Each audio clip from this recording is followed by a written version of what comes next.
représentant du Par personnel. contre, ton masque, il était sale tout à l'heure, Ouais, c'était quoi? Du la- sang? Non, la bulle. Il va te faire un petit montage et on verra que toi. Non. Fais-toi beau. Georges, bonjour. Bonjour. On t'a entendu tout à l'heure, tu avais le micro. Oui. Tu travailles avec le professeur Perron depuis combien de temps? J'ai été dans son service pendant 8 ans et ensuite j'ai été détaché au syndicat. D'accord. Et là, tu t'avais à cœur d'organiser, je ne sais pas si on peut parler d'organisation, cet événement. L'organisation, je le redis, c'est un ensemble de personnel où on s'est dit on ne peut pas laisser passer ça parce que cet hôpital, que ça plaise ou que ça ne plaise pas, nous aimons Monsieur Perron. Nous n'avons pas voulu ce rassemblement sur les positions qu'il a pu prendre. Oui. Moi, je n'ai pas les compétences à évaluer s'il a raison ou tort. Libre à eux de faire des débats contradictoires. Mais nous savons ce que vaut Monsieur Perron. Nous savons ce que nous avons vécu dans nos services. Je sais ce que j'ai vu. Je sais ce que j'ai vu Oui. sur l'hydroxychloroquine. Je suis tenu au devoir de réserve. Mais voilà, je voudrais des vrais sujets. Je ne suis pas quelqu'un anti-vax. Je ne suis pas anti-vax ou pro-vax.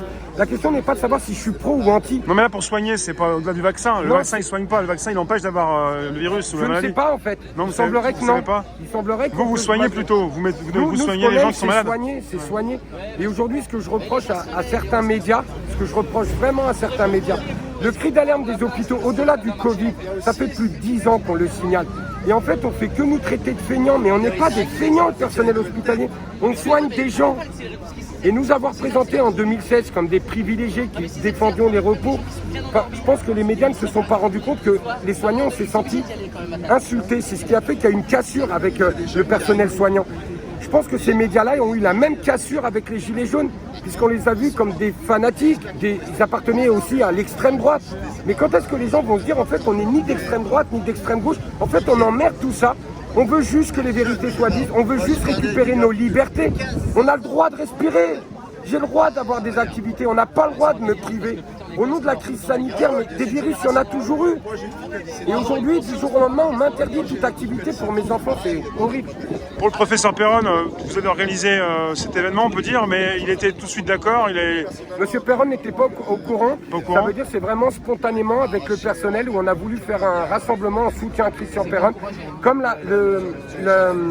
la pétition que vous avez pu voir en ligne, c'est à l'initiative de personnel et on s'est dit on ne peut pas laisser ça impuni.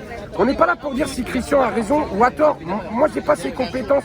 Mais si certaines personnes pensent qu'il a tort, mais saisissez les juridictions compétentes. Et un contre-débat, c'est ce que vous demandez? C'est ce qu'on demande. Un Vous contre-débat. demandez aux médias un contre-débat Oui.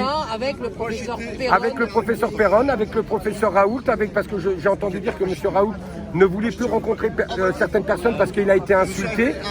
Mais on demande des vrais débats contradictoires. Je ne demande pas des débats à la télé comme on peut voir à 10 contre 1. Mais on ne peut pas faire ça. Ça aussi, c'est une forme de violence, 10 contre 1. On saute à 10 sur un seul gars. Faites 1 contre 1 et allez faire du journalisme d'investigation. Est-ce que vous pouvez me rappeler votre nom et votre grade? Je suis Georges, aide-soignant à l'hôpital Raymond Poincaré et représentant du personnel. Voilà. Merci Voilà, beaucoup. je vous remercie à tous. Georges, juste pour terminer, dans l'hôpital, j'ai une dernière question. Dans l'hôpital, il y en a beaucoup des comme vous qui parlent avec le cœur, qui comprennent ce qui se passe Oui. et qui ont envie de l'exprimer, Je vais te faire un tweet. qui ont peut-être envie de l'exprimer, mais qui peut-être n'y arrivent pas. Vous pouvez Il est vraiment. plus facile parce que je suis représentant du personnel, mais le message vraiment aujourd'hui qui nous a été dit ensemble, parce que je le redis, c'est à plusieurs qu'on s'est concerté pour Oui. faire quelque chose pour Christian.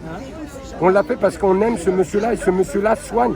Et il y avait des gens, dans les gens qui ont souhaité ce rassemblement-là, qui partageaient ce que disait monsieur Perron, d'autres qui ne partageaient pas. Mais en fait, quand on a décidé ça, on s'en foutait de savoir ce que pensaient les uns ou les autres. Nous, on voulait juste soutenir l'homme qui est aimé dans son hôpital. Voilà, Merci bien. je vous remercie.